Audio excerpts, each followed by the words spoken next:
Bonjour, alors je voulais faire quelques précisions par rapport à ma vidéo précédente qui parlait d'hypnose. Donc le but c'était d'expliquer les techniques que j'utilisais pendant mes coachings, parce qu'on me demande beaucoup ce que je fais et c'est tout un travail d'expliquer tellement les techniques sont vastes. Et je me suis aperçu que l'hypnose est un mot qui fait peur. Et je ne critique pas, parce qu'il y a quelques mois j'étais dans le même cas, ça m'intéressait pas du tout. Et il y a toujours l'idée qu'on essaie de vous faire quelque chose, j'ai envie de dire sous la ceinture ou sous la ligne de flottaison du cerveau. Il y en a qui ont cru que la vidéo était faite pour hypnotiser les gens. Et c'est vrai qu'à la fin j'ai fait un claquement de doigts comme ça pour demander à la personne qui me filmait d'arrêter de filmer. Et il y en a qui ont pris ça pour un signe.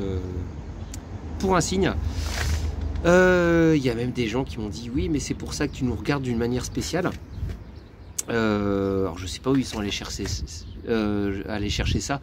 Je crois que quand j'étais petit, j'avais vu un Disney avec un serpent qui hypnotisait de cette manière. En tout cas, il y a pas mal de fantasmes par rapport à ça. Et c'est vrai que il y a de l'hypnose profonde qui est utilisée en spectacle. Vous avez certainement vu des gens qui mangeaient un oignon et qui ont dit tu manges une pomme.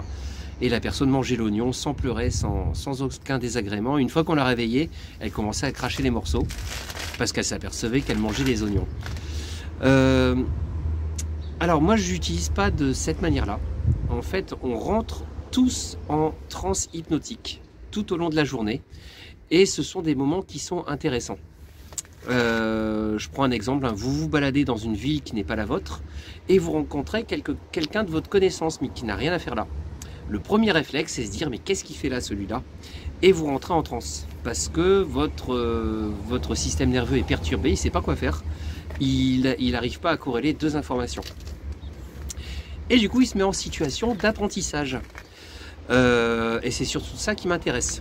Vous imaginez déjà, une fois qu'on comprend ça, les perspectives en termes d'enseignement, puisque quand on se met en transe, on apprend beaucoup plus facilement, il n'y a plus de résistance. Et moi, je l'utilise surtout en fin de coaching.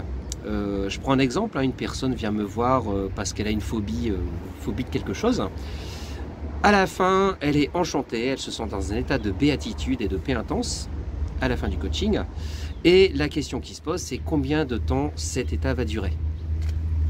Et là, j'utilise justement la transe hypnotique, comme j'ai expliqué avant, pour expliquer au système nerveux autonome que c'est bien de se sentir en paix et très léger, et autant que ça dure.